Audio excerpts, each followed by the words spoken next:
We're here with another edition of the Vandy Program, and I couldn't earlier contain my excitement, but then Stephen Barrigar, my guest, it's the fifth time he's been on the program, and he told me I look gray.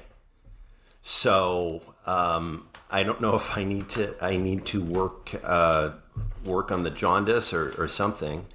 Stand by my statement, David. Stephen, you're looking a little gray. Well, welcome to the program. Thanks for having me, David. Stephen's a longtime friend of mine and a friend of the program. He is a Canadian. We won't hold that against him. In fact, we're going to talk about it. Yeah, a number of things on the list. This usually puts me in a good mood, and then I get done, and I'm like, why didn't I press him further on that bit of the discussion? So let's dive right in. Fine, sir. What is the mood in Canada these days? The mood is. This is going to sound very Canadian. The mood is fine. It's not. It could be better. It could be worse. We've had a little bit of a slowdown in the market. I guess that happens when not in the market. Our market's actually doing great, much like the American market. I don't understand. There's all these troubles in the world, but for some reason the stock market still seems to be chugging along nicely. Our TSX is basically mirroring the Dow. So if you've got investments, good for you. You're doing well. Labor market's down a little bit, but it's not mass layoffs. It's slow hiring process. So they've added a couple of jobs in the last month overall in Canada. But the big news in Canada, of course, is Mark Carney on Monday got his majority government, or our federal government. Our prime minister now has a majority government after his three MPs swept their seats on Monday, giving him 174 total seats, which is two more than he needs for a majority here in Canada. So my understanding, I'll ask you to explain a little bit of that, but my understanding is the by-election, which is an off-cycle election that takes place. So the by-election put him over the top, but there were some defections. In previous months, much to the chagrin of the official opposition leader. It's funny how that happens. So basically, whoever gets the deflection, the defection, is always happy, and whoever loses a seat is always quite disappointed. Previous conservative governments, they were very happy and welcoming to any liberals or anyone who joined their party. But when the shoe is on the other foot, of course, you have a different idea on it. It's been a little bit crazy because there's been 5 defections, 4 from the Conservative Party and 1 from the NDP party. So the political tent that Mark Carney has put up is large. It's large. It has people. The last defection was someone who had spoken out against marriage equality, had spoken out about a number of things that are foundations to the Liberal Party and to things that most Canadians are. We still talking about that because these things have been law for a generation or two. So it was a little bit of a weird one, the last person who came over, but yeah, however he's done it, he has his majority. So with the 3 seats on Monday, gives him 174. The MP for Rosedale University of Rosedale, I know her quite well. She's a doctor. We have mutual friends. We've had her to the house. She's wonderful. So she's stopped being a doctor to become something that she believes in a member of parliament. And I think she's so smart, and she will be so great at that. So I'm very happy that Carney's bringing in super smart people to help him govern the country. Now, this acquaintance of yours, did they win a by-election, or were they one of the defectors? No, they won the by-election. So the former Deputy Prime Minister, Chrystia Freeland, she resigned because she took a job that was a consultant for the Ukrainian government. So she left. Chrystia Freeland, who's, I believe her son Mark Carney is the godfather to her son. I think that's how close she was to Carney. They're great friends, but she realized that would be a conflict, so she resigned her seat. My friend Danielle was nominated to run for the Liberals and won with, I think, about 64% of the voter turnout. The crazy thing with that was that the Conservatives finished third. Roughly, I think they were in the low double digits voter turnout for Conservatives, which is really a bad sign for... It's a pretty affluent neighborhood. Lots of people who would work in finance and would have, who would have a lot in common with the Conservative Party were not choosing the Conservative Party. Who finished second? The NDP. And what's the difference between the NDP and the Liberals? Yeah, more or less, if you're doing it like this, it's NDP far to the left. Sorry, my left, your left. NDP far to the left. Liberals under Trudeau would be left of center, and Carney Liberals would be more center, and then Poilievre would be fairly over to the right. Is there anyone farther to the right than the Conservatives? Yeah, they had a breakoff group called the PPC, People's Party of Canada. They're a little more extreme than the Conservative Party, but they I don't know if they cracked a percentage point. Why does this is an offshoot tangent thing? But why does PPC sound like it would be a communist group? Because you grew up as a hockey fan, David.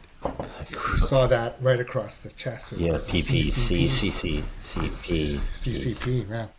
So yeah, I think it's also their color is purple. I think it's horrible. But hey, judge. Yeah.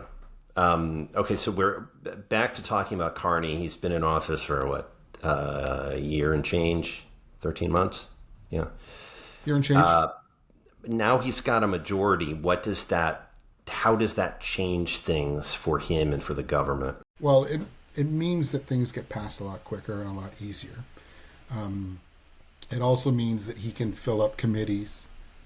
The majority of people on committees could be Liberals. So while other parties would have a voice, their voice would be a little more muted than the amount of Liberals on those committees. He came out with a policy yesterday, which he put into place, comes into place on Monday, actually. He took off the excess federal tax on gas. People have been talking about affordability. Gas has gone through the roof. We do things in liters here. We don't do things in gallons. On average, it's gone up about 50 cents a liter. So if there's 4 liters in a gallon, that would be roughly $2 a gallon is what gas has gone up here in Toronto. So by taking away this tax, it will save people roughly 10 cents a liter. So while it won't bring it back down to the prices we were paying in February, it is a bit of a nice gift for people who, especially when summer months usually mean more driving, road trips to the cottage. So unfortunately, the longer that stuff happens in the Middle East, the prices of gas may still go up. But we're lucky that on Monday we get a little bit of a reprieve until Labor Day. Okay, so it's just a temporary 3-month reprieve. Okay. Well, 5 months. Labor Day, buddy, we have a full summer ahead of us. Full summer. 30 days, half September. Yeah. Okay. Yeah. We got time. So I'm gassing up the car. A temporary reprieve. Yeah. Monday, 10 cents off. Is that going to make that much a difference, or is this just going to be wait and see until Iran calms down, and or until tariff action has less of an impact? Are you talking specifically about the gas? I'm talking about what this is going to mean. I guess specifically about the gas tax break, but is this going to make much of a difference in Canadian pocketbooks, or is it just going to take some time for the entire economic situation to look better after the Iran war is sorted out? Yeah, we're going to get hit fairly hard. Just to put a bow on this gas thing, I have a 60-liter tank. It's 10 cents off 60 liters. You can do the math, $6. So that's nice. I have it fairly easy. There are people who, I drive an SUV. A lot of people drive trucks for work and diesel for work. And this tax on diesel only drops it by about 4 cents. So because most of deliveries are done with diesel vehicles, prices to food will still probably stay the same, if not go up, because of the conflict going on in the Middle East, right? And barrels going on. It's funny. Something that you're probably experiencing as an American, as an oil-producing country, you'd expect there to be a little more reprieve. But because oil is based on a global standard, even the prices here, and I'm not exactly sure what's happening in Chicago, but prices there are probably going up just because that's how the commodity is based on how it's based in dollars. So I expect everything to go up. Food's going to go up. Everything's going to go up. It's just, we have to be a little more budget conscious. And I'm doing the math in my head, but I guess just to give you a sense and give our viewers, listeners, a sense of the story around here. I paid $4.12 a gallon last week to fill up, and when I made a trip to Memphis from Chicago a couple weeks ago to see my son, and I paid as low as $3.69 a gallon, and then as high as $4.09 during my few days. So if we're talking gallons, liters, right now in Toronto it's about 162, which would be about $6.40, almost $6.50 a gallon. I was in Vancouver last week and it was $2.15. Oh my gosh. So $2.15 is $8.60 a gallon. So you're looking at, West Coast prices, right? In those situations, the government of British Columbia has a lot of taxes. They're really encouraging people to drive EVs. It sounds California-esque in that a good chunk of the angst in California around gas prices should be solved by looking in the mirror, because most of the problem is either government regulations or it's gas taxes in the state, and that's why it's like $6 in California. I'm outside of the city proper in Chicago, but anytime you go into the city, there's going to be a 30-40 cent just excise tax. It's higher. It's higher within city proper. So getting gas for $4.49, $4.59 a gallon is not out of the realm. To sound exactly like an asshole, someone's got to pay for those bike lanes. Which just for the record, I'm a proponent of bike lanes. I bike my kids bike. It's one of those things. But it's funny when you live in a city like Toronto, and we're Chicago sized, right? And we have burbs that commute into the city every day, and it's difficult when you used to have 2-3 lanes of traffic, and now they're 1 lane of traffic because there's some bike lanes. And I'll tell you, in February, when there's lots of snow on the ground, you get pretty frustrated, even as someone who uses those bike lanes in the summertime. It gets a little bit frustrating. I hear it. I'm going to skip around a little bit. Sure. I sent you some things I wanted to talk about beforehand. But while we're on the subject of the difference of U.S. v. Canada gas prices, are Canadians still appear to be avoiding travel to the United States. Yeah. There was a piece from Forbes, the number of Canadians taking road trips into the U.S., the most common way of visiting, they tell us, dropped by 5% last month compared to March of 2025, and it's down 35% compared to March of 2024. Is there anything that is going to change this in the minds of the typical Canadian, or is this just going to be one of those things where Trump is still happy with his tariffs and make America great again at the expense of Canadian tourists? So until he's no longer president in 2029, we're just going to have to deal with this. What's your take? This isn't a tariff thing. This is an insult trolling thing. As soon as you start saying that you're going to invade a country or forcibly make a country join your country as a 51st state, what's the incentive to go?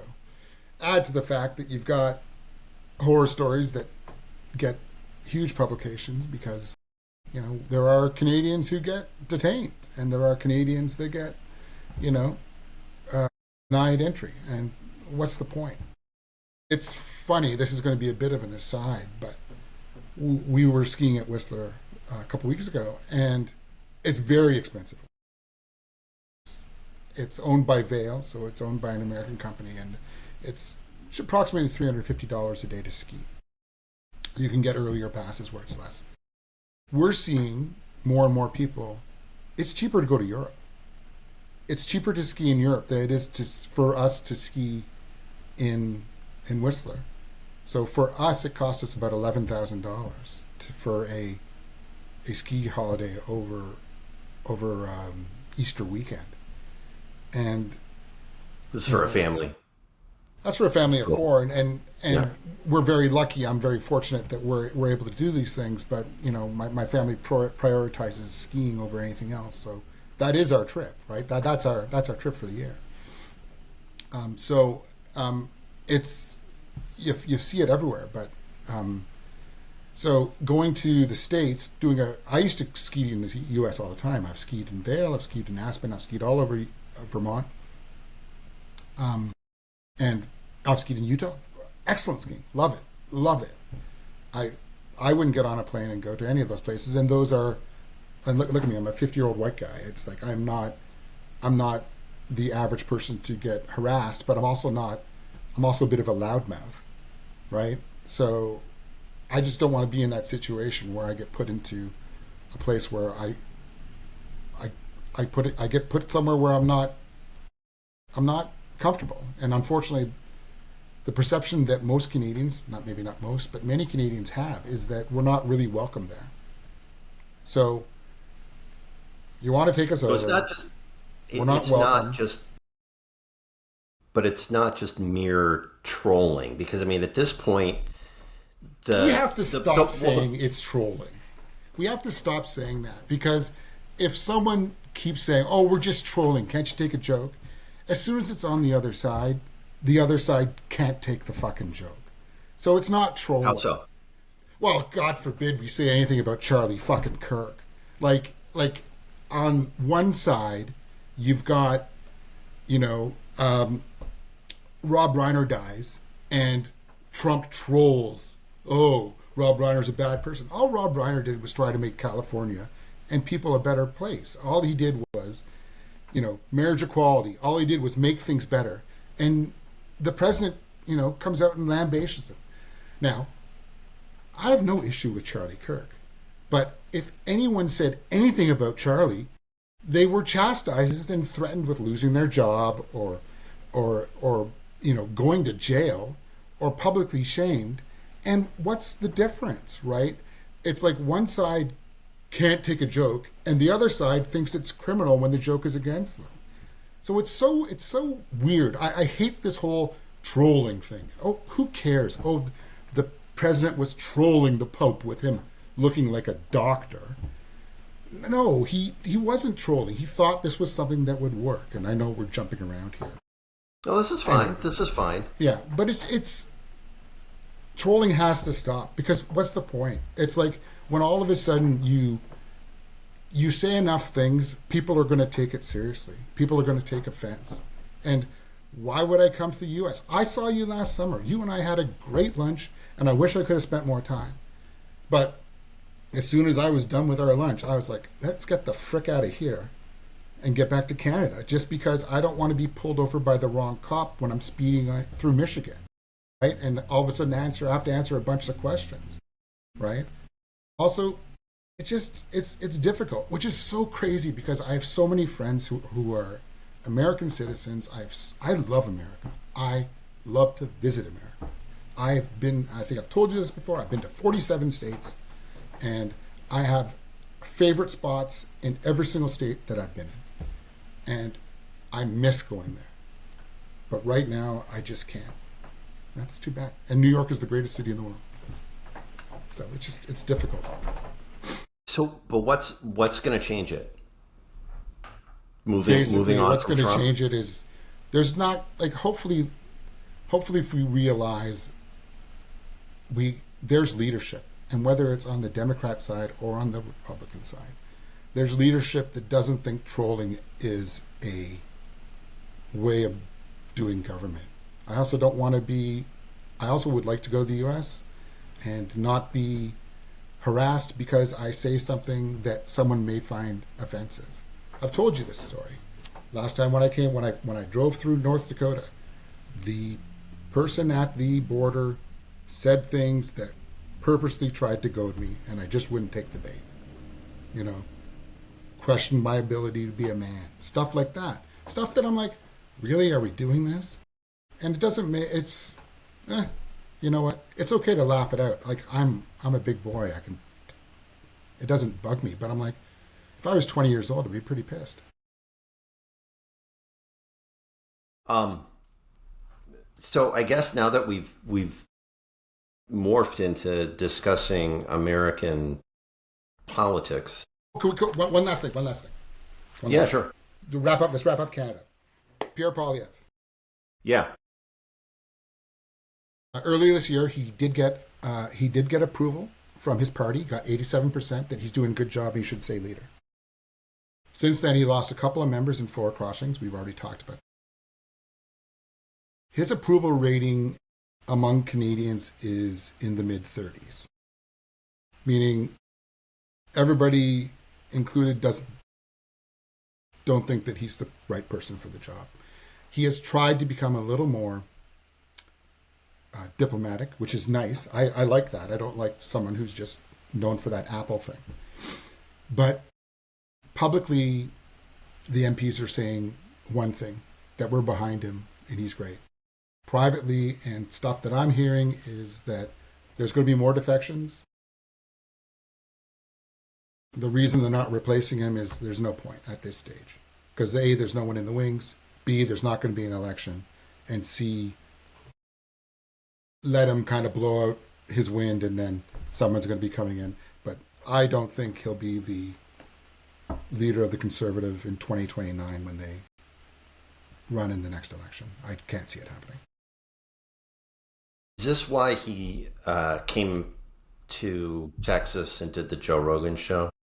I think he wanted to. I think his heart was in the right place. I really do.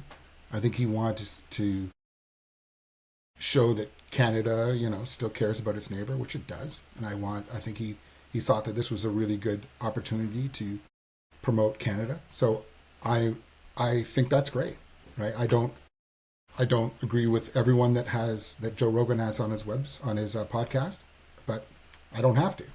I'm glad that he went and did that. I'm glad that he kept it fairly straight, which was awesome. I wish that he would, and the funny thing is I grew up as a conservative, right? And I wish that the Conservative Party would get their act together a little bit more. They became a little more slogan-based and a little less policy-driven. And that's been a problem for me over the last decade, maybe decade. Wait, what do you mean by you want them to be more slogan-based and less policy-driven? They've become too slogan-based. There's not a lot of policy. I see what you're saying. They lost me 15 years ago when they silenced scientists, and all scientific research had to be approved by the government. That's when they lost me. And then they haven't been able to get me back because of, it's all sizzle, no steak. And then we have a brand new leader of the NDP, Avi Lewis, who is not a sitting member of Parliament, who is a very good guy, who has historical connections to the party. His father was the leader of the party. But the NDP, who is another one of is our third smaller party, he's not a member of Parliament. He's not looking to become a member of Parliament anytime soon. So he needs to rebuild that party because A, they have no money, and B, they're not even an official party at this time. They only have 6 MPs. So the Liberals won the government because they created the NDP. So that puts a bow on Canadian politics. Ready to talk about Alberta or ready to talk about America? Whatever you want, David. Let's go.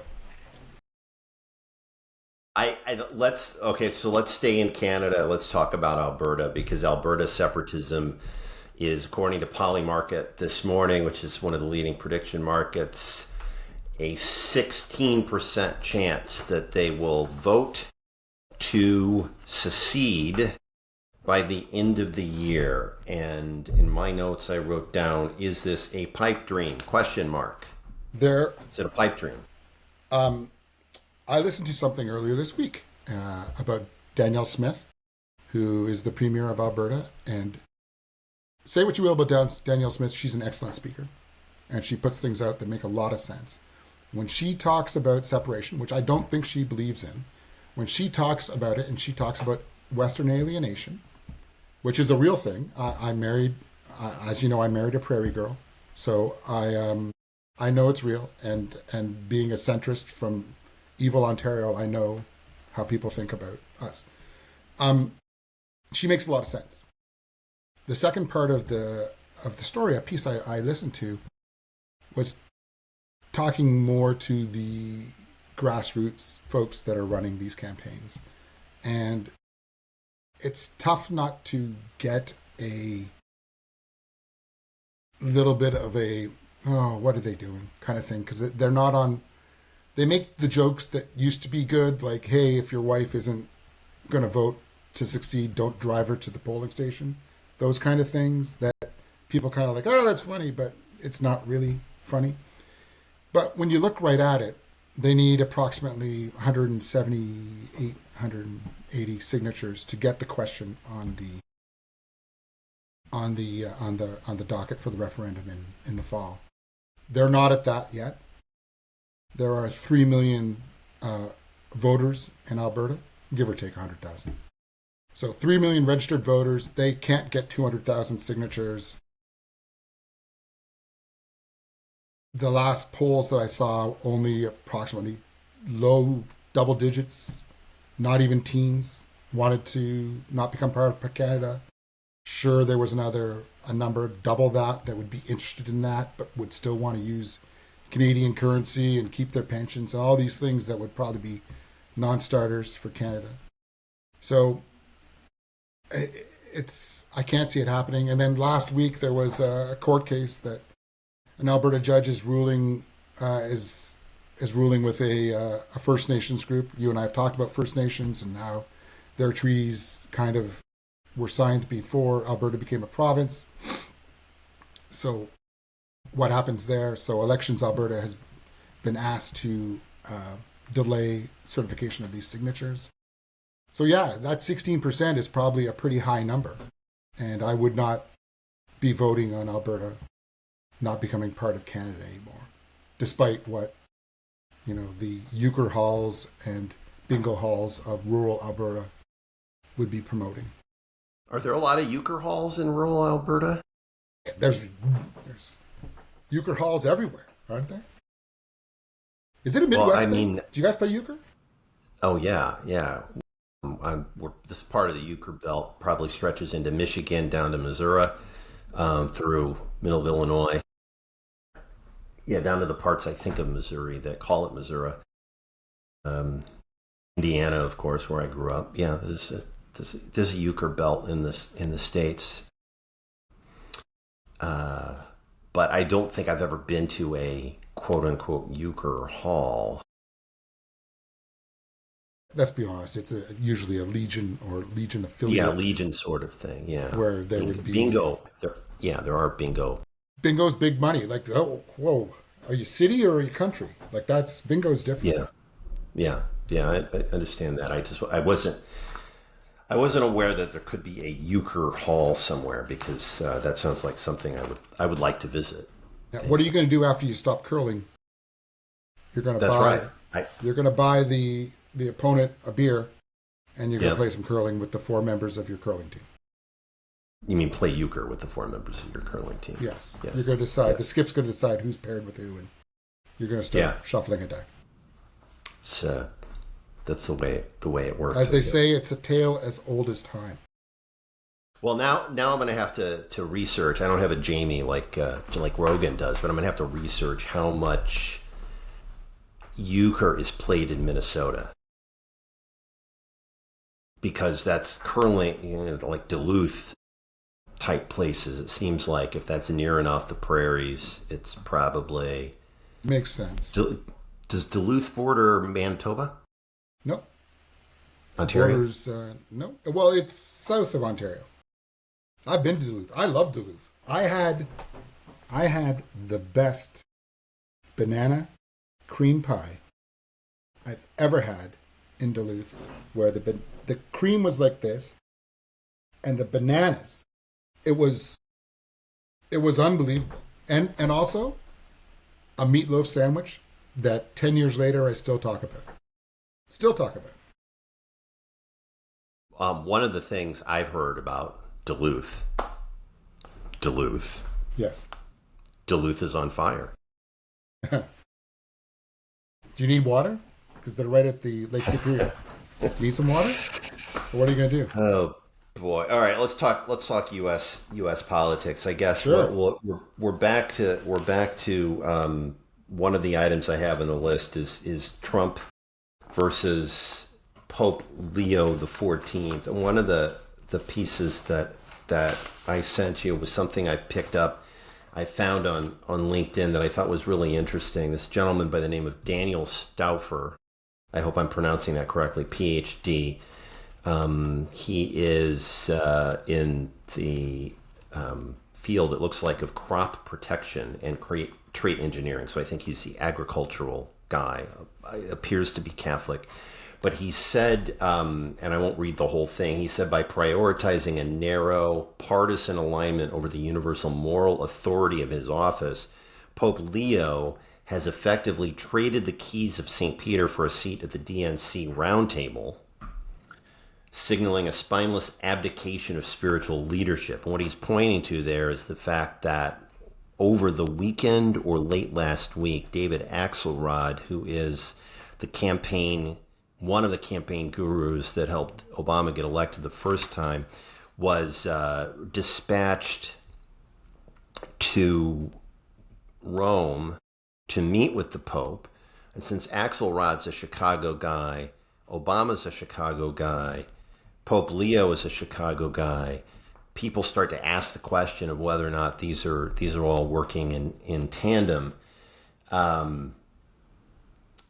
And the other point that this Dr. Stauffer talked about was that this is that the existential threat posed by a nuclear ambitious Iran, the Pope's silence regarding that is a staggering betrayal of global security. Yet he can lecture Trump. So. Your thoughts on that? I am shocked that the Pope would choose the side of peace and turning the other cheek. I am absolutely shocked that he would follow scriptures from the Bible opposed to thinking about Iran. It's a travesty. That Pope is, my God, thinking the better of men and trying to let cooler heads prevail. I can't believe that Pope is such a... Anyway, this is nothing news. Like, come on. The Pope wants peace. Is that what we're angry about? Because the Pope doesn't want Iran to have a nuclear war. I'm sure the Pope doesn't want the Iran to start a nuclear war, but the Pope wants peace. And we read into things, and why are we reading it? Who gives a crap? Like, it makes no sense. So, I'm not a Catholic. As a Catholic, David, how does the Pope wanting peace, how does that sit with you? So I think some of the follow-up kind of got under my skin, because after that, visiting Algeria, going into mosque and taking his shoes off in order to show deference, that's one thing if you're not the leader of 1.5 billion Catholics throughout the world.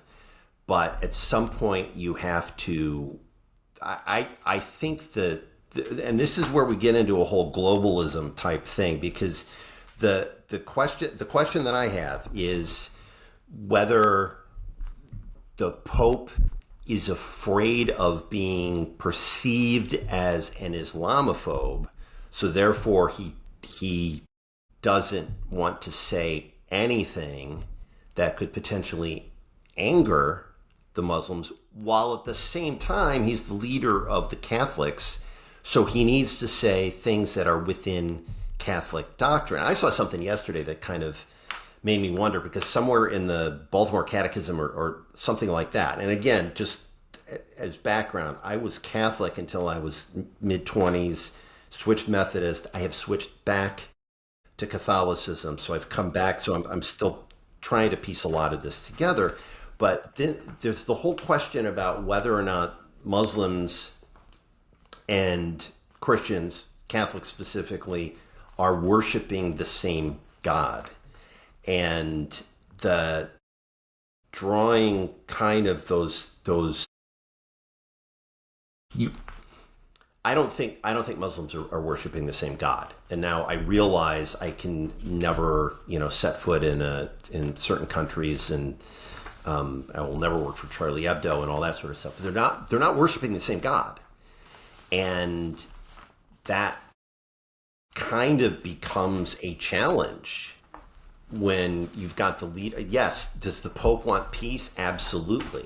Is the Pope painted into a corner because he can't make it seem like he's an obviously American leader of the world's Catholics? Yes, that's a challenge. So he has to kind of veer the other direction. He can't be seen to support Trump. But this is not what I'm looking for from a spiritual leader. How many gods are there? One God and three persons.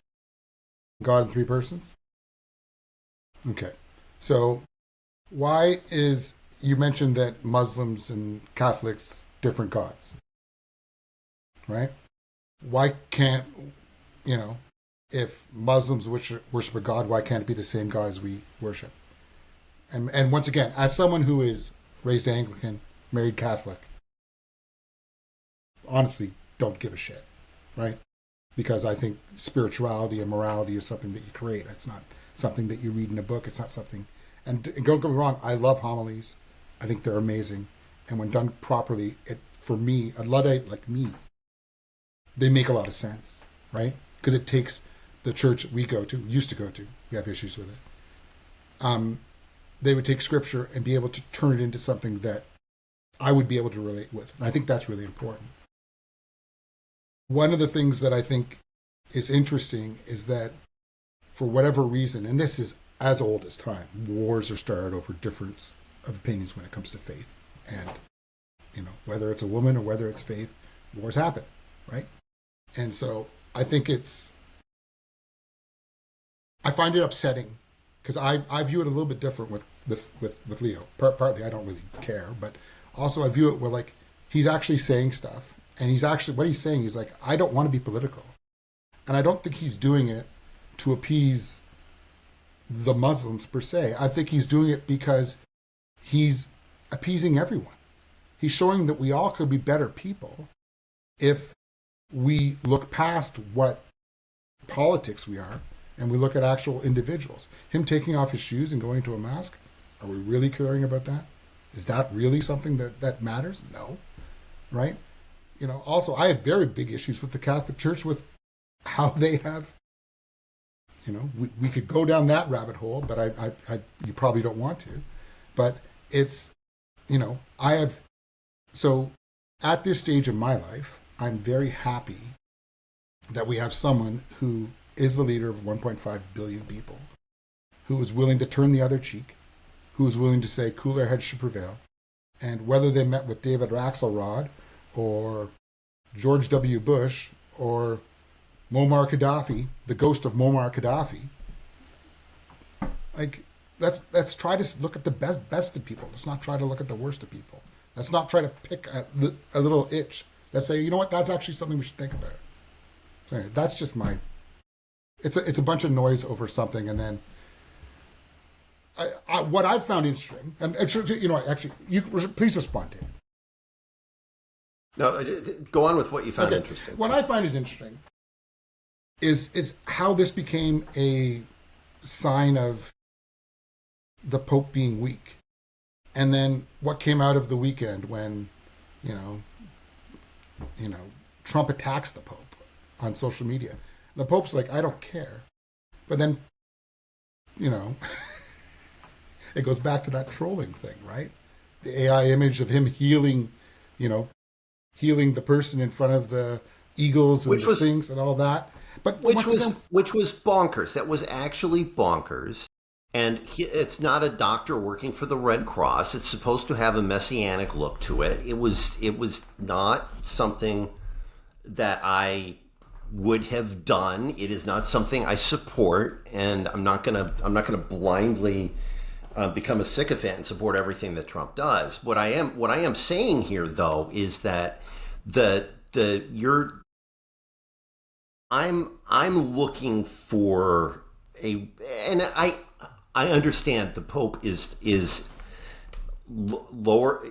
It's a lowercase p political job, right? It's got to.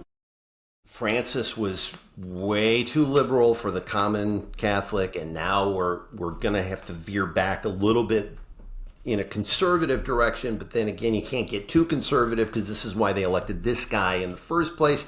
Otherwise, you would have had a hyper conservative cardinal. What's the thing? You go into the conclave as Pope, you come out as a cardinal. That whole deal. So I understand that this is gonna wax and wane a little bit. Where I have an issue, and I'm not as well versed as say military experts, etc. But Iran was a real problem for the world's.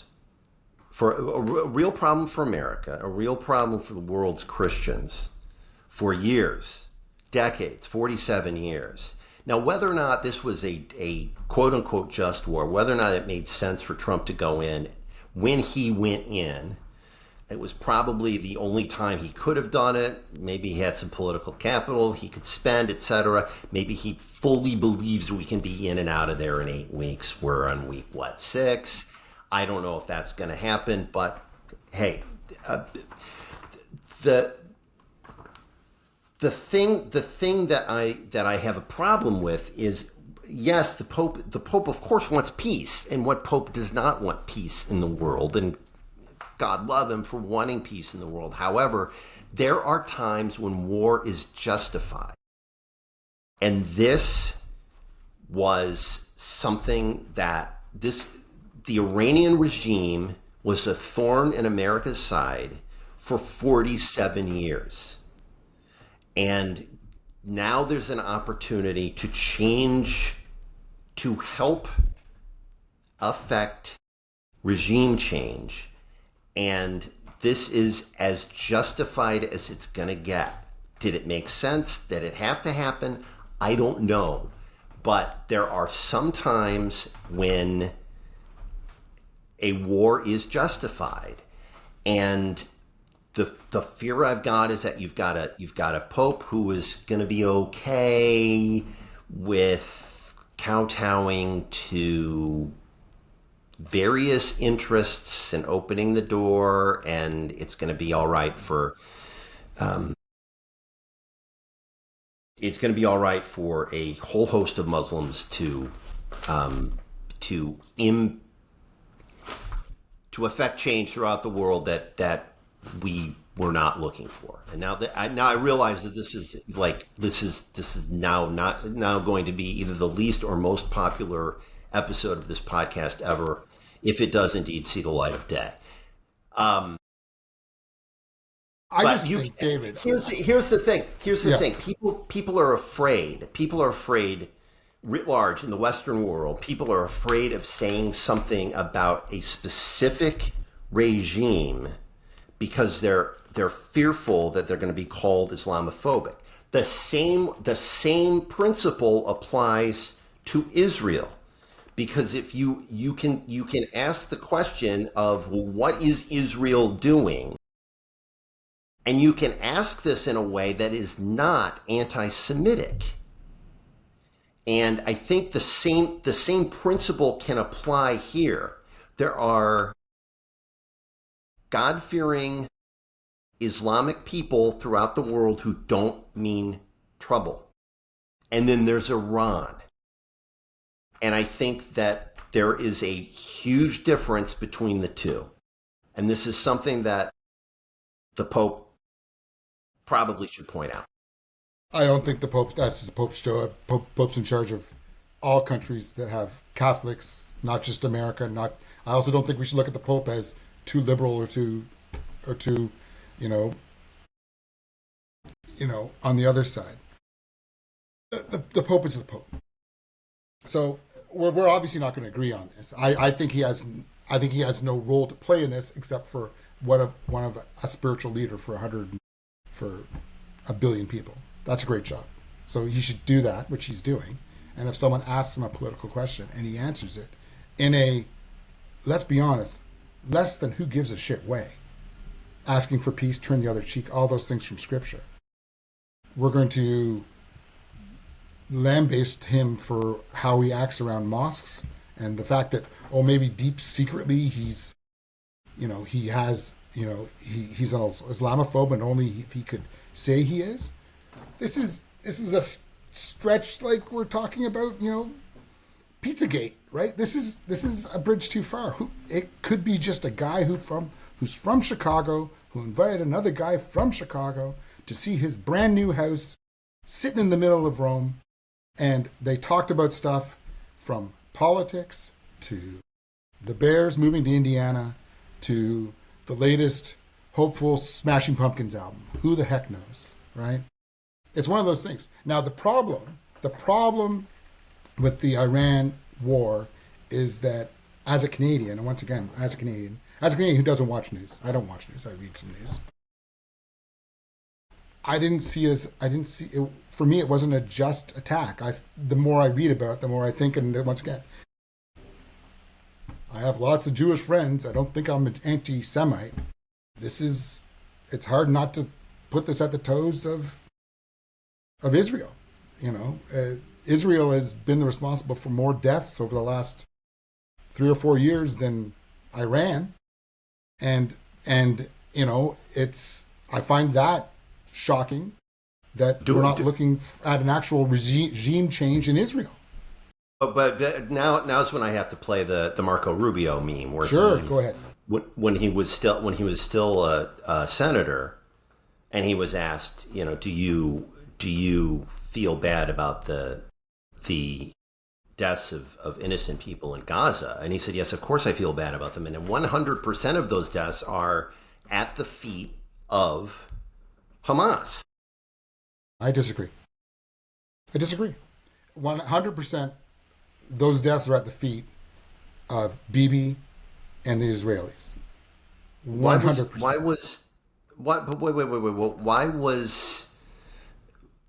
was Hamas building tunnels so that their leadership could get in and around, but then putting Yeah, there's better ways to do it than to dishouse 2 million people and kill 50, 60, 70,000 people. There's better ways to do it. There's better ways to do it. And once again, I find it, what they're doing in Lebanon is atrocious. Is atrocious and criminal. And there's a reason that every single European country has more or less cut ties with Israel. It's because what's going on there isn't right. And you know, it's your typical thing. People like, don't you believe Israel exists? I'm like, what does exist mean, right? Like Uruguay exists, like Poland exists. Like a country is a country. Everyone in Israel should be safe. 100% agree. They make the best oranges in the world. The Ori orange is the best orange in the world, and we have the Israelis to thank for that. But what they're doing in Lebanon right now is at best questionable and at worst war crimes. And I find it shocking that they continue to do it and kill hundreds of people every day in Beirut. I will grant you that the Lebanon does not seem to be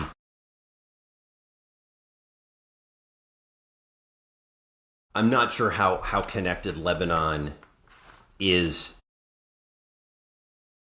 to the original quote unquote mission from Israel. And that's where it starts to I start to ask some questions, but it sounds like the Trump administration is also starting to ask some questions about, okay, wait a minute, you know, we had a ceasefire and this was supposed to be part of it. So I will grant you that. I think though that Gaza itself is that's all Hamas is doing, and the innocent October 7th was abhorrent and retaliation. Without question. But it's been 2.5 years of beating on someone's sister.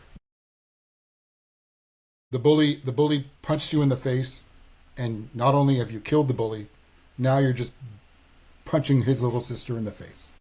But then we're talking about, I mean, again, remove Lebanon from this part of the discussion, but we're talking about whether or not Hamas is using human shields, which they were pretty much doing. We can make the argument for a bunch of different things. Doesn't change the fact that tens of thousands of kids have died, and if you want to say at the feet of Hamas, but at the hands of Israel. All right, so let's talk about more somber things, such as the departure of Representative Swalwell, not only from the governor campaign in California, but also from Congress itself. This, I believe, paves the way for a guy named Tom Steyer to become the next governor of California, which is going to sound really odd because I don't think a lot of people knew his name a couple of weeks ago. But your thoughts on that whole development? I find it interesting that 2 members of Congress, one from each party, resigned for the same reasons. So I think that unfortunately, people in power do really shitty things. And it obviously crosses the complete political spectrum. And anyone who uses their power to take advantage of somebody you get what you deserve. If the stuff about about Stallwell and Gonzalez are true, and I don't know, I wasn't there, I don't know if it's true, then they both deserve to lose their jobs, and hopefully they make zero money on the speaking tour after this. I think that I have seen. I've already forgotten his name. Steiner. I've seen him speak a couple of times. Yeah, Steiner. I've seen. I think Bill Maher had him on once, and I saw him speak somewhere else. He seems like a smart guy. Anyone who's a billionaire, self-made billionaire, I'm usually fairly impressed with. Will he do a good job in California? Well, hopefully. I like California, so California has its issues.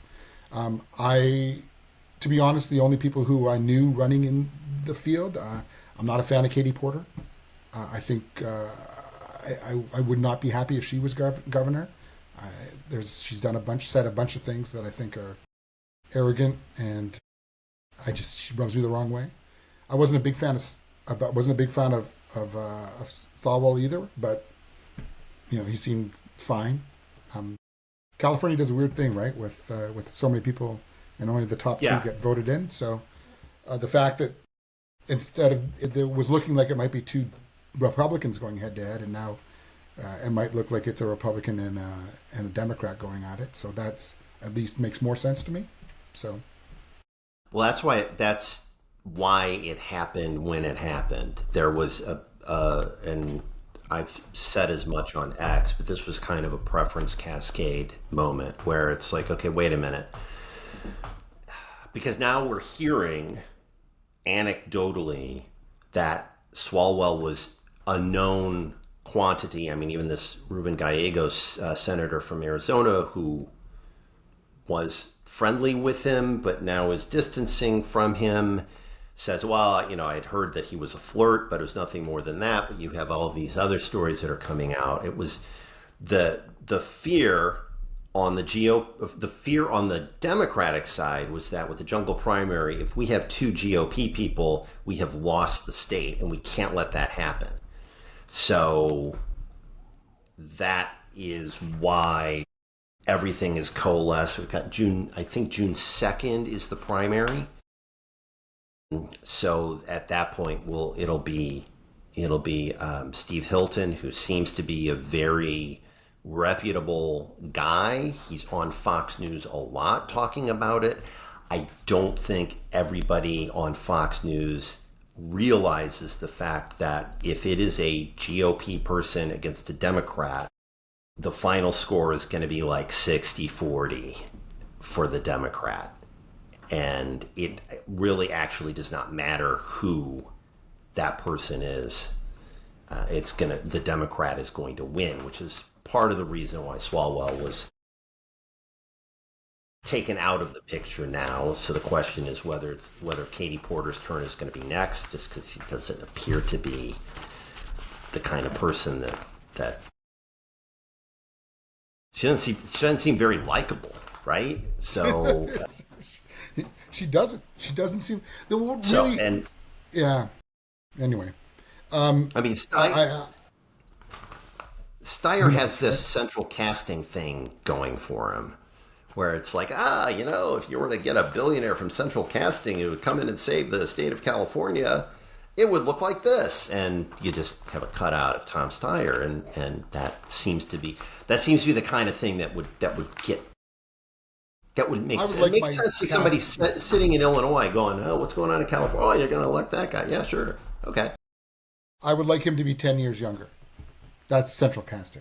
He's a little too old. Old. But he's a little too old to be right out of central casting. But, white man billionaire, yeah, I'll vote for him. I don't have a choice, though. No, you don't. You don't have a choice. So I think we're going to skip over on the bullet points. We're going to skip over the midterms because, I mean, at this point, I would imagine even Republicans sitting around smoking cigars are saying we're going to get slaughtered in the midterms. Yeah. I mean, unless. I have a question for you. Yeah. My question to you regarding the midterms. Here's my question. Primaries are in June, more or less. Is that right? We had ours in Illinois in March. Okay, so they're rolling. They'll be done by June. So so let's say June is the day. So the Republican who is running for Congress in your area, no one can primary them after June. Is that right? Well, so in my district, 9th district in Illinois, we had our primary in St. Patrick's Day. Illinois had statewide primaries in St. Patrick's Day.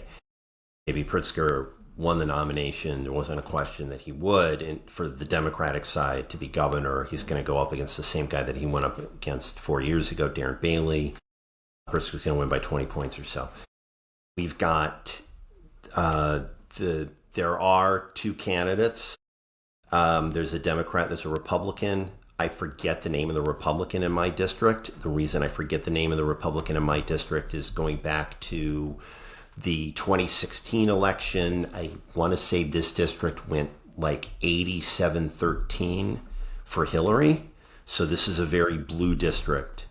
So you're a bad example. So that example failed. What's the nature of your question? My question is, as soon as I can no longer be primaried, if I'm a Republican, I immediately start saying stuff about how I'm different than Trump. It's the only way for Republicans to make any dent in the midterms. God forbid 2028. He is the he is the Messiah, but Texas.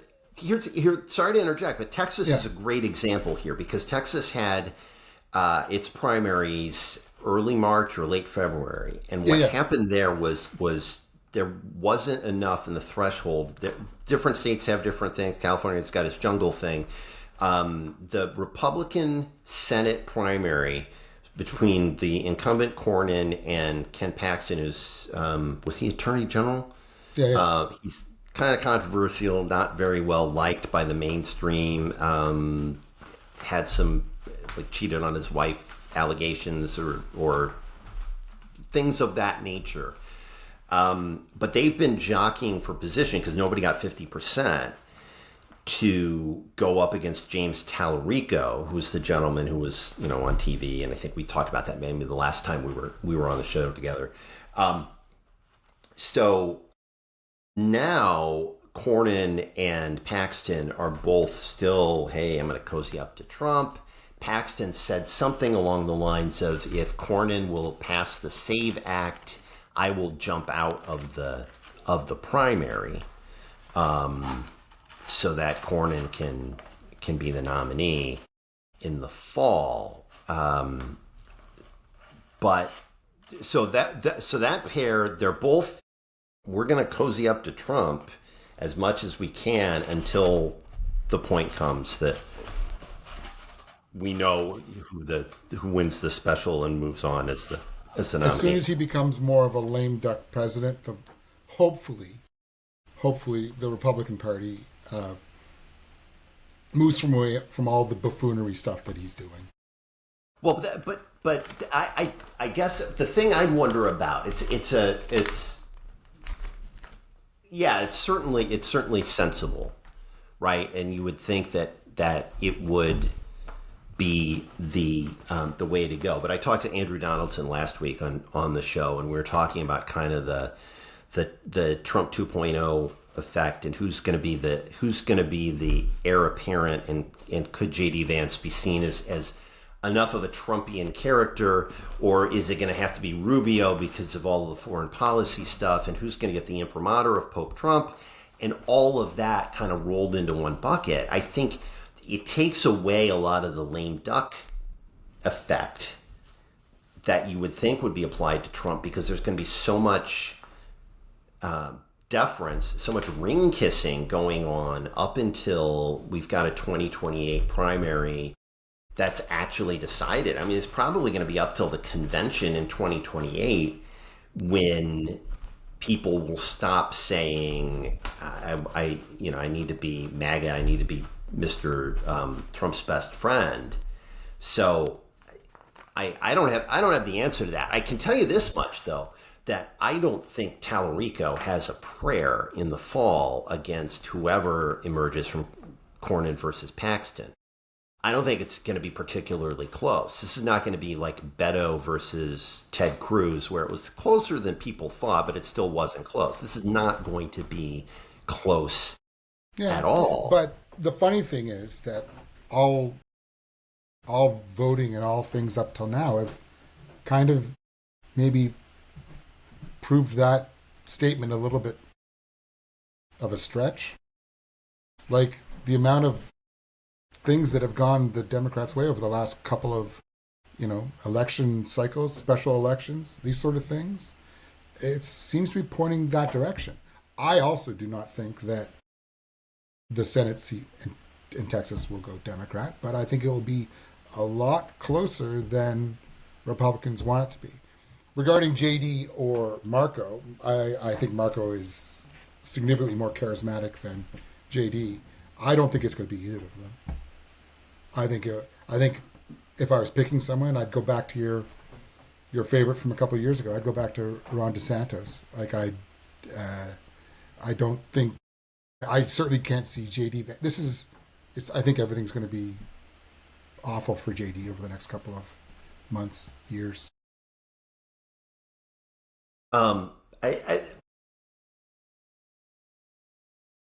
I guess my thought to that is I like Ron DeSantis a lot. I think he's been a very effective governor.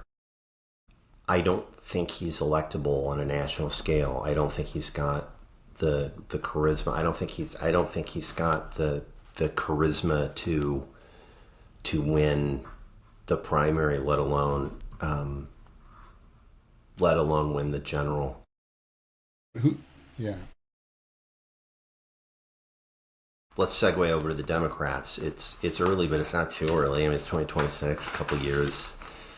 I wrote down Gavin, Kamala, Shapiro, Mayor Pete. Yeah.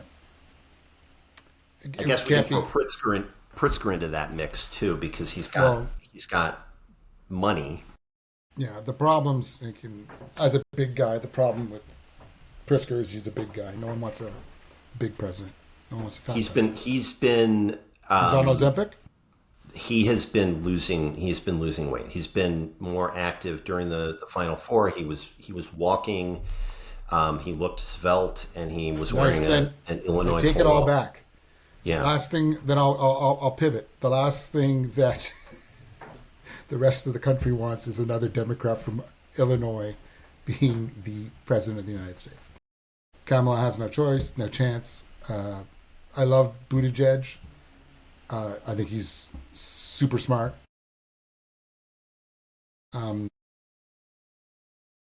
Shapiro's interesting, very, very interesting.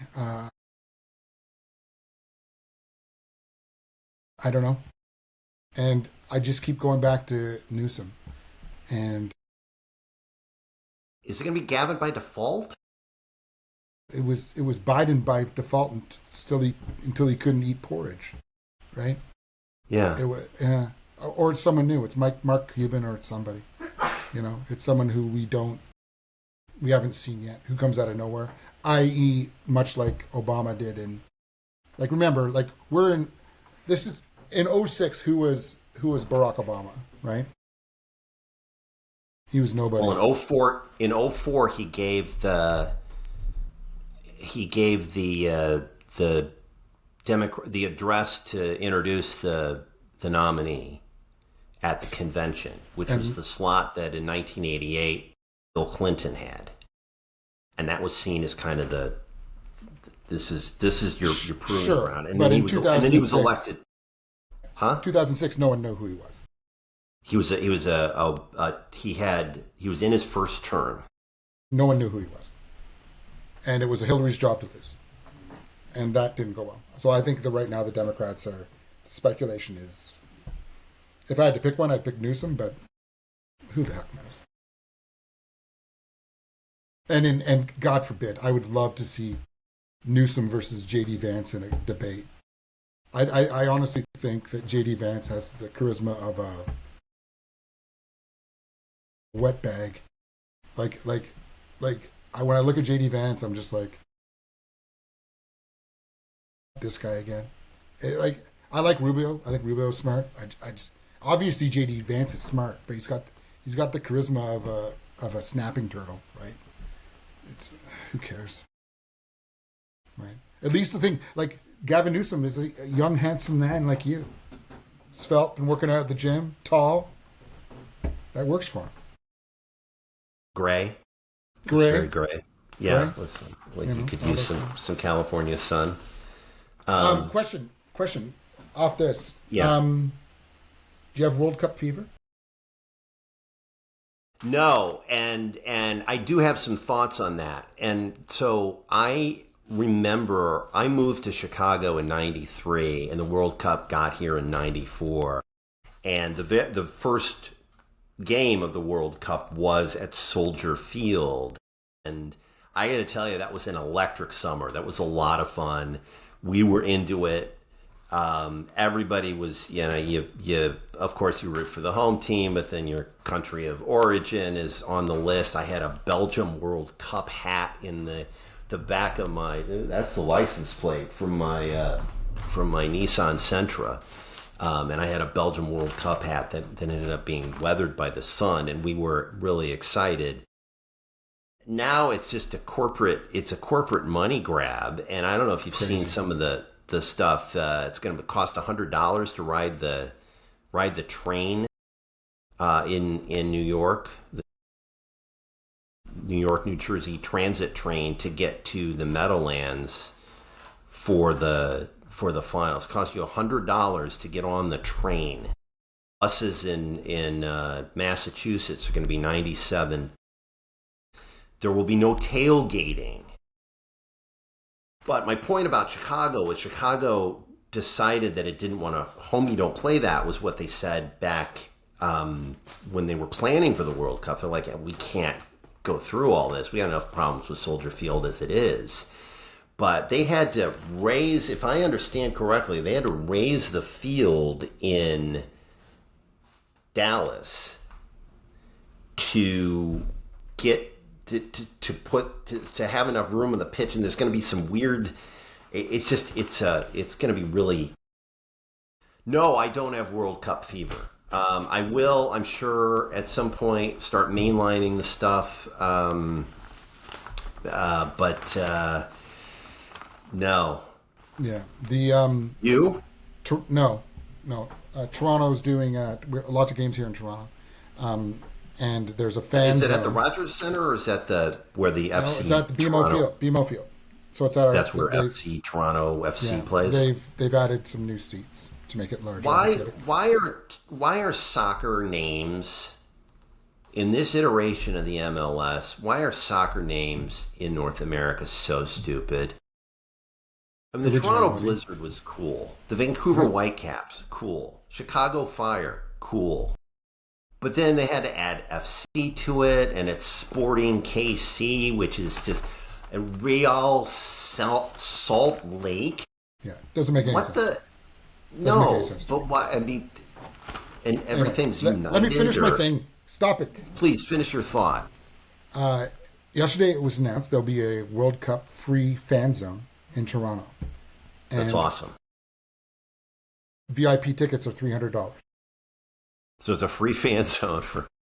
Their tickets are $300. Well, I mean, the blessing is that $300 Canadian. That's like $100 US, right? No, not quite. 200. It's about 200. Maybe a little more. Maybe 205. Pretty fun, huh? So, yeah. So let's stay with sports that Canadians love and talk about hockey. Your Senators are in the playoffs? The boys have been on a run. It's a very, very difficult time. There was some crazy speculation about the goalie breaking everyone's breaking the road trip rule in December. So the Senators starting goalie, once again, this is speculation. I'm not saying this happened at all. What I'm saying is the rumor is that the starting goaltender for the Ottawa Senators got caught cheating on his wife on the road. Okay. His wife made him. And once again, this is speculation. Speculation. I cannot say this is true or not. This is okay. I do not take ownership of this any way whatsoever. This is just what media have been reporting on. What has been reported to you and you're sharing to this American audience, yeah. And once again, speculation. I would hate for this to happen, and I don't believe it to happen. But here's what I've heard happen. Goalie gets caught cheating on his wife. Wife says, hey, if you're cheating, who else is cheating? I'm going to leave you. Goalie says, boom, boom, boom, boom, boom. Starts naming names. Of course, all the wives have a group chat, and goalie wife, hey, everybody, here's who's cheating on the road. So, Senators goalie leaves for 3 weeks over Christmas for personal reasons. Yeah. And team's again, not this is all so well. speculation. This is all speculation. It's not speculation that he left the team. He left the team. He was gone for 3 weeks. That's not speculation. And the reason behind it is being speculative. Yes. Reason was personal. They actually had to come out and say, we support our goalie, blah, blah, blah, blah. Anyway, things weren't looking great for the Senators. And then what can I tell you? Brady Tkachuk leads the Americans to a gold medal game and a gold medal win. And the Senators catch fire and somehow sneak into the playoffs. And the way the playoff system works in the NHL, it's anybody's game. And the Sens go up against Carolina, and let's go Sens. I don't expect them to win, but they are certainly super hot right now. So this is the right time to be in the playoffs.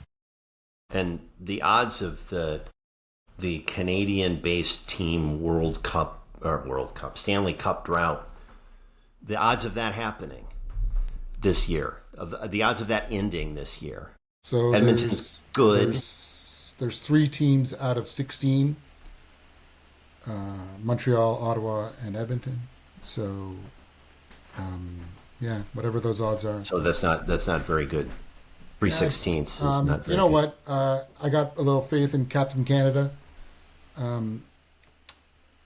Actually, he's not Captain Canada yet. That's still Sid. And Nathan Fillion? That's still Sid. So I still have a little faith in Connor McDavid. So let's put it at 20%. 20%. Okay. 20%. I guess if anybody's going to do it, it's going to be Edmonton. Yeah, since they've been in the the Stanley third time Cup lucky, right? Yeah, exactly. No Florida this year. Although Tampa looks great. Yeah, I guess the Florida, all the Canadians that moved to Florida made Florida a hockey state. That's not it. That's not it at all. It's the no income tax and the no trade, the no trade clauses and the no income tax. It's what makes it very unfair for Canadians is the fact that a team in Florida can pay someone $5.5 million, and it's the same as someone getting paid $10 million in Canada, except they have a no trade clause, so they can't be traded to another team, because $5.5 million in California is not $5.5 million in Florida. Yeah, but there's the two points that I want to bring up here. Number one, Seattle would like a word, because now the Seattle's luxury tax or whatever it is in the city is going to mean that pro sports people are saddled with, I want to say it's another 10% just knocked off of their salary.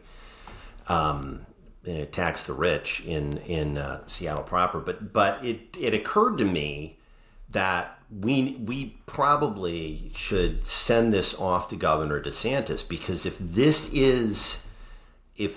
is what he can hang his hat on, he said how many under his leadership, how many Stanley Cups he has 2 Florida. Does he have? He has at least 1 Tampa, if not 2 Tampa. I think there were 2. There were maybe a couple during the 2 or 3 during the COVID-ish era. So and the Tampa lost to Colorado a couple years ago. So it's either Vegas 3 or 4 in the last 6 years, or Florida. Yeah. So this is the DeSantis 2028 pitch right here. Make America Florida. Walk around with a cup. Math. Exactly. Just carry that cup and that's it. All right. Final thoughts. I throw it over to you. What else? What haven't I asked you? I wanted to talk a little bit. Yeah, let's talk a little bit about music. Coachella was last weekend. Coachella is also this weekend. One of the great things that Coachella, the music festival, does They really took what the UK festivals do. In the UK, festivals like Glastonbury, they actually broadcast that on TV. And while Coachella doesn't do that, they went one step almost further. They broadcast it all on YouTube, making it free. And I think that's great. So, big thumbs up for Coachella for doing that. A couple of bands that played, I thought, I watched a fair amount of the stuff. Nine Inch Nails back. Great performance. I don't know where she's from. Slater had an awesome performance. She has a new album out this year. She was great at Coachella as well. If you like pop music, Slater, Slayyer. You can check her out. She's great. On the Coachella side, that's that. New music. I'm loving the new Chalk album, Crystal Punk. It's like industrial dance. I freaking love it. CHAK, Chalk? CHALK, like a board. Yeah. And then Hannah Lou, an album no one knows about. Her debut album, synth pop. She's been in the music scene for decades. And this, if you love the stuff in the 80s, like OMD and the more subdued OMD kind of songs, this will bring you right back there. So Hannah Lou, amazing. I'm loving a band out of Norway called Slotface. There's an umlaut in there, so I'm not sure if I'm saying it properly, but Slotface. They have a song called For the Boys, which I think is a real rocker. So if you're looking for indie rock stuff, I'm actually going to see Triumph next week. Hometown gig, Triumph at the ACC, so that should be fun. Last week I saw the Bel Air Lip Bombs. They were really great. They're on tour. I think their tour may have wrapped up, but they were in Chicago. I saw High School a couple weeks before that. They were awesome. Small venue. And then they're Australian, right? They're Australian. And then I saw a trio of metal bands, including Nerve out of California, Idola, I'm not sure where they're from, and Astronoid from Boston. And Astronoid were amazing. They all were amazing. It was a great metal show. I encourage people to go see music. If it can be expensive at times, if you can find a cheap show, by all means, go and have fun. There's nothing like standing in a room with a bunch of people, having something in common, and that's a love for the song you're hearing. That's it. I did write down Justin and Justin at Coachella. So I think Justin Trudeau made a little noise because he and Katy Perry were there, and they're an item and all that, and beyond that, I don't. Who cares? It's just Justin, he's there. Yeah, we've moved on, right? Yeah. The more disappointing pops are. I was kind of meh on Sabrina Carpenter's stuff. I didn't quite get it. But she had the meme moment with the yodeling though, so that's good for her. That's something. Yeah, good for her. And then on the other side is. Yeah. On the movie side, Project Hail Mary, math and friendship and science. Blockbuster movie. What else? What else can you add? If you can let's go back to Coachella. Hold on. Let's go back to Coachella for a second because Justin Bieber. Yeah. Your thoughts on his set? Yeah. Not really. I don't really have thoughts on his set. Do you have thoughts on his set? Well, I guess he showed YouTube of himself performing or lip synced or something. So that seems to be the backlash is you pay all this money to go to Coachella and to glamp at Coachella or whatever. And you got to wait in line for the porta potties if you can't glamp. And then you go see Justin Bieber and Matthew Stafford. No, not Matthew Stafford. Was it Matthew Stafford's wife or Jared Goff's wife? Somebody was not happy. Maybe it was Jared Goff's wife. They spent all this money to go to Coachella to see Justin Bieber and, Okay. So here's the reality of music nowadays. Everyone remembers Ashley Simpson from whatever it was, 2004, when she lip synced on Saturday Night Live. The only issue with that is that it happened 15, 20 years too early. All singers on stage now usually perform with a backing track. It's different. It's not the same as it was when you and I were rocking out to the Smashing Pumpkins in 1993. This is just reality. Charlie XCX running around Coachella last year with no band behind her, but music coming out of the thing. It's a backing track. Her mic is still live. She's still performing. You want different things. You want different things. I'm not going to chastise Justin for doing what everyone else is doing, and who cares? You went to see him. You saw him. Good for you. So the final thing then on the music front is this, and I sent you this thing that's making the rounds. This guy named Adam with 2 A's Jacobs. I think I'm getting that right.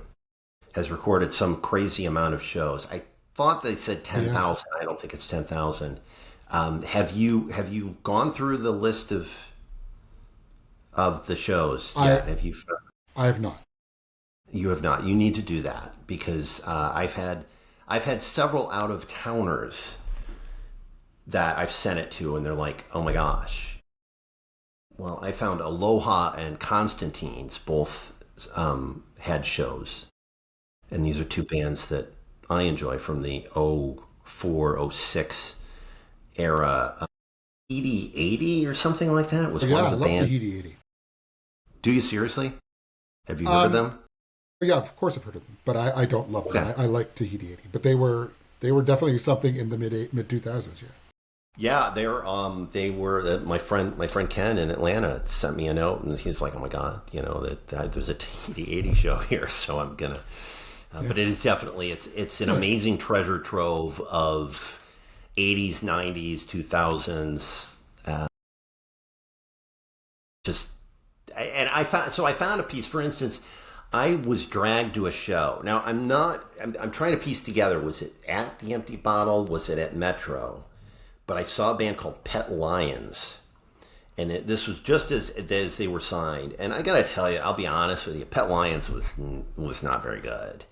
But we got there late enough, and we're like, who's this opener? Wow, this opener is really good. It was an opener called Apotec, and I found that, and I was like, wait, Pet Lions is here, so same play, did the triangulation and found the Apotec opened, and yeah, they were as good as I remembered. This was okay. Glad I got the name of the band. So how is it? What's the visual like? The visual? Oh, is it just recording, or is it sound recording? Audio recordings. It's not video. Okay. It's not video. It's audio recordings, and it goes back, I think, as early as 84, but it hits its stride in like 92, 93, somewhere in there. You can find early Wilco shows there. I didn't see any Smashing Pumpkins. I've looked for it. Earlier Afghan Wigs than the Gentleman tour stuff from like 94. That's not there, but this is like 92, 93. Just a lot of like, oh my God, I hadn't thought about that band in ages type stuff. That's all on this database. I'll check it out for sure. Yeah. Any final thoughts? I could not have been happier on Monday when my beloved New Order enjoyed. When I was 14 years old, my favorite band in the world was Iron Maiden. They also got into the Rock and Roll Hall of Fame. I'm happy that Wu-Tang Clan got into the Rock and Roll Hall of Fame. Although I don't think he maybe deserved it. Very happy Billy Idol got into the Rock and Roll Hall of Fame. Very happy that Sade got into the Rock and Roll Hall of Fame. Luther got into the Rock and Roll Hall of Fame. Phil Collins got into the Rock and Roll Hall of Fame, and Wu-Tang Clan got into the Rock and Roll Hall of Fame. I thought it was a really strong class this year, so I shit on the Rock and Roll Hall of Fame monthly on the Velcro staircase. And I wanted to say, nice job, Rock and Roll Hall of Fame. You could have made it perfect if you put in Mariah, but I can't say mad at you. You did a great job. My biggest issue with Rock Hall of Fame is that it's not really rock anymore. Luther Vandross is not rock. But that's Sade is not rock. They changed their mission statement. You're not with the times. Also, it's always been about youth culture. It's about youth culture, dude. You're not a youth anymore. Let's rock about Sam Cooke. Let's rock about Sam Cooke, and he's a member. Let's rock about Madonna. She's a member. And there was no bigger rock star in 1987 than Madonna. Okay. But her music wasn't rock. But she was the biggest rock star in the world. You know, once again, stay out of this box. Like Mark Carney, you have a big tent. Big tent. That's what it is with the Rock and Roll Hall of Fame. Big rock and roll tent. Come on, give me a hug. Come on, Dave. Invite everybody. Give me a hug. One big happy. One big happy tent, whether you're the Wu-Tang Clan, Luther Vandross, or Iron Kumbaya. Maiden. Yeah. Yeah. Love it for what it is, pal. Love it for what it is. I guess I would. I mean, I've heard people go to Cleveland and they're like, yeah, it's really cool. It's really neat. It's really cool. I'm like, yeah, it's in Cleveland.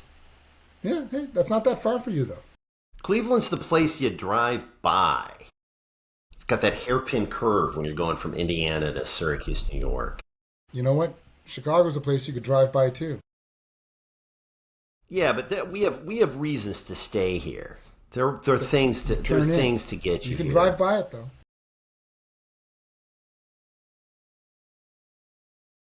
On that note, I think we've probably petered out here in the conversation. Stephen Barrigar, I appreciate your time. The Velcro Staircase, ladies and gentlemen, is his new music and music-themed Substack. You should find, and we'll put the link in the comments. And we'll of course do this again because, well, you know. Hey. You know why? Because we're still neighbors, and we're still friends. We're just figuring each other out.